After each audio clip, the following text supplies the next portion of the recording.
Hello friend, आप लोगों का स्वागत है आपके अपने यूट्यूब चैनल पे। और काफ़ी टाइम हो गया है इस चैनल पे कोई वीडियो वगैरह नहीं आई। इतना काम में व्यस्त था कि टाइम ही नहीं मिल पाया। फिर भी आप लोगों के लिए आगे से समय निकाल के मैं आता रहूँगा और इस चैनल पे वीडियो वगैरह डालता रहूँगा।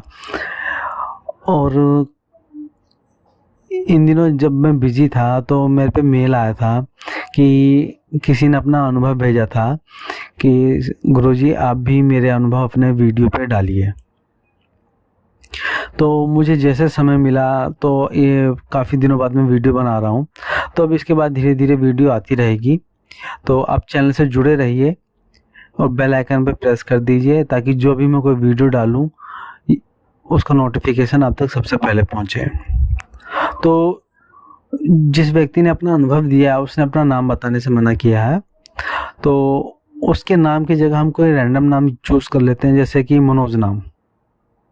तो ये जो मनोज हैं ये दिल्ली के रहने वाले हैं और साधना वगैरह नहीं की है इन्होंने। ये नॉर्मली पूजा पाठ करते हैं, हनुमान जी के भक्त हैं और इस समय इनकी आयु 32 वर्ष। ठीक है, तो इनकी शादी हो रखी है। तो ये पूजा पाठ करते थे, तो इनके इष्ट देव हनुमान जी थे। तो ये नॉर्मली पूजा पाठ करते थे और हाँ, कभी कभार इनका बहुत मन हुआ तो ये माला जाप वगैरह कर लेते थे।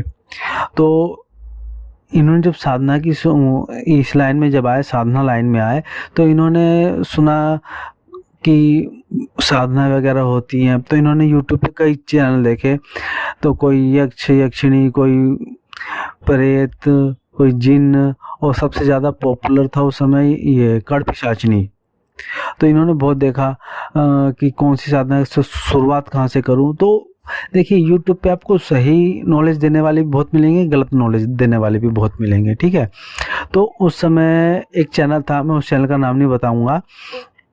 तो उस चैनल पे उन्होंने देखा, मनोज ने, तो जो मैं आपको वीडियो में बताता हूँ, उन्होंने बताया कि अपने इष्ट देव, कुलदेवी, कुलदेवता और पितृ देवता, इनको अपने साथ लेके चलिए। बाकी आप अपने साधना लाइन में बढ़ते जाइए, कोई दिक्कत नहीं आएगी। पहले इनको सिद्ध करना बहुत ज़रूरी है।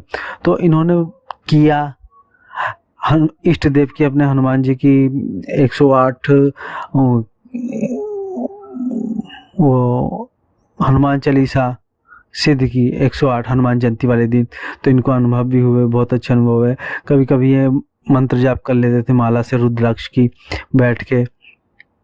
तो जब इनकी शादी हुई तो इनकी जो वाइफ थी वो थोड़ी, उनके फादर थे वो थोड़े गांव में कहते हैं ना ओझा सोखा, उस टाइप के थे। तो कुछ समय तो ठीक चला, फिर वहाँ से प्रॉब्लम होने लग गई ससुराल की तरफ से कि बच्चा जल्दी कर लिया तो क्या ज़रूरत थी बच्चा जल्दी करने की, खिला पाओगे, नहीं खिला पाओगे, अभी तुम कमाने वाले हुए हो, अभी शादी हुई, तुमने इतनी जल्दी बच्चा कर लिया। तो इसी बात से फिर इनकी तरफ से बात होने लगी, तो फिर बातचीत बिगड़ने लगी। तो उनकी वाइफ ने क्या किया, अपने घर गई वो, तो वहाँ से कुछ भभूत वगैरह लेके आई, आटे में, दाल में, चावल में, सब में मिला के खिला दिया घर वालों को।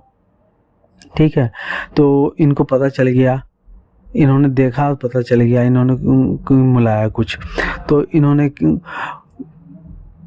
इनकी मम्मी ने, पापा ने कहा कहीं दिखा लो। तो इनको इतनी नॉलेज नहीं थी इसके बारे में, किसको दिखाया जाए, कहाँ दिखाया जाए, कोई है जान पहचान का नहीं है, तो इन्होंने नहीं दिखाया। और ये जो मनोज था, तो इसने क्या किया, अपनी ये जो हनुमान जी की पूजा थी, इसमें इनके बीज मंत्र का अनुष्ठान ले लिया। बीज मंत्र की माला से जाप, रुद्राक्ष माला से जाप करने लग गया और 11 माला जाप करते थे डेली। तो देखो, उस चीज़ का तो प्रभाव नहीं पड़ा इनके ऊपर। ठीक है, फिर इनके ससुराल की तरफ से क्रियाएं होने लग गई। जो इनकी सास थी वो किसी ओझा सोखा से, तांत्रिक से कहने लग गई कि मेरा दामाद है वो सुनता नहीं है, ये कुछ कर दीजिए, कि लड़ाई झगड़ा करता है घर पे, मतलब झूठ बूठ बोल के कि अपने दामाद को वश में करने के लिए। तो ये नॉर्मली पूजा पाठ करते थे और मंत्र जाप करते थे, पर इनको पता चल गया कि इनके ऊपर क्रिया करने वाला इनके ससुराल से है और इनकी माँ है। क्योंकि जब कोई साधना करता है तो इंट्यूशन आ जाते हैं दिमाग में, और उनको स्वप्न में दिख गया था कि उनकी सास कुछ करवा रही है उनके ऊपर। तो इन्होंने सीधा बोल दिया अपनी वाइफ से कि अपनी मम्मी को बोलो कि ये जो क्रियाएं करवा रही हैं तो ये ना करवाएं, क्योंकि वो 2000 लगा रहे, फिर मैं 4000 लगाऊंगा, फिर इसमें पैसे की बर्बादी है। तो इनकी वाइफ को नहीं मालूम था कि इनकी मम्मी क्रिया करवा रही है, क्योंकि जब भी उनकी मम्मी क्रिया करवाती तो इनको बहुत पेन होता पैर के अंदर, इतना दर्द होता कि इनसे रहा नहीं जाता, 2-2 3-3 दिन इतना दर्द होता, पैर में चला नहीं जाता। डॉक्टर पे दिखाते, एक्सरे वक्सरे करवाए, सब कुछ करवा के देख लिया, कोई दिक्कत नहीं, नॉर्मल रिपोर्ट। डॉक्टर कहता कुछ तो नहीं हो रखा, सब कुछ ठीक है, कोई दिक्कत नहीं है, मैं दवाई दूँ तो किस चीज़ की दूँ, अगर आपको कोई दिक्कत हो तब दवाई दूँ ना। फिर इन्होंने बहुत ढूंढा तो एक कोई मिला जानकार, उसने उस चीज़ को हटाया, और जैसे वो उन्होंने क्रिया की तुरंत इनको आराम मिल गया, इनसे चला नहीं जा रहा था। जैसे उन्होंने क्रिया की, उस हटाया और तुरंत ही चलने लग गए। तो फिर किया, फिर दोबारा इनकी मम्मी ने फिर करवाया, इसकी सास ने दोबारा फिर करवाया, फिर ये हटवाया, इन्होंने मनोज ने हटवाया, पर इनके ऊपर कभी करवाया नहीं। और फिर इन्होंने फिर बोलना ही बंद कर दिया कि क्या है क्या नहीं। फिर 2-3 साल तक इनकी मम्मी ने बहुत कुछ करवाया, सास ने, और ये अपना कुछ नहीं करते थे, बस नॉर्मल जाप करते थे, पूजा पाठ करते थे, और कोई साधना वगैरह नहीं की इन्होंने, ठीक है। तो एक बार क्या हुआ, इनकी मम्मी ने फिर से करवाया था, और बहुत ही तगड़ा वाला करवाया था। तो फिर इन्होंने हटवाया, तो फिर इन्होंने प्रार्थना की भगवान से कि जो भी मेरे पे ये जो हो रहा है, आप उसको, अगर मैं गलत हूँ तो मेरे साथ होने दीजिए, अगर मैं गलत नहीं हूँ तो उस व्यक्ति को उचित दंड दीजिए। तो कुछ समय पश्चात, मान लीजिए 4-5 महीने बाद फिर इनकी मम्मी ने हल्का सा करवाया था, इन पे हल्का सा असर आया, पर ये खुद 1-2 दिन में ठीक हो गए। फिर उसी के जैसे इन पे जिस दिन हुआ, उसके अगले दिन इन्होंने फिर से प्रार्थना की कि वही प्रार्थना की, जो कर रहा है उस पर वो पलट जाए। तो आप विश्वास नहीं मानेंगे, जैसे इन्होंने शाम को बोला और सुबह इनकी सास का एक्सीडेंट हो गया, और इतना गंदा एक्सीडेंट हुआ, और ऐसी जगह एक्सीडेंट हुआ कि जो इम्पॉसिबल चीज़ थी वो हो गई, और पूरा मुंह सूज गया है, नाक मुंह से खून, हाथ पैर में फ्रैक्चर हो गया, प्लास्टर चढ़ा हुआ है, गर्दन टूट गई है, मतलब कि मरने से जरा सा बचे हैं, बिल्कुल जरा सा। अगर डॉक्टर के पास ले जाने में कम से कम आधा घंटा और लग जाता तो इनकी सांस एक्सपायर हो जाती। तो ऐसा नहीं है, इसी वजह से ये नहीं कहते हैं कि किसी पे बुरा करो।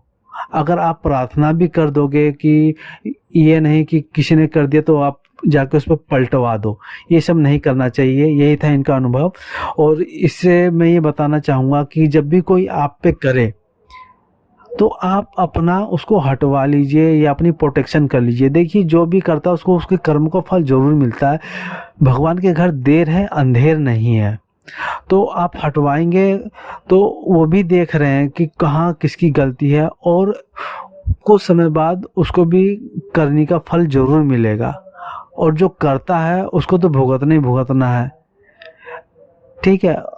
आप अपनी प्रोटेक्शन कीजिए, रक्षा कीजिए, और भगवान से प्रार्थना कीजिए कि कोई भी मेरे ऊपर अगर ऐसी क्रियाएं करता है, वो आप उसको उसका उचित दंड दीजिए और जो मेरे परिवार की रक्षा कीजिए। और सुबह शाम धूप दीप जलाइए, अपने घर में गूंगा लोबान का धुआं कीजिए, जिनका काम धंधा नहीं चला लोबान का धुआं कीजिए और उसको फ़र्क मिलेगा। और यही इनका अनुभव है। बाकी आने वाले समय में मैं इस पे वीडियो डालूंगा साधना वगैरह से संबंधित, तो इस चैनल पे जुड़े रहिए। धन्यवाद।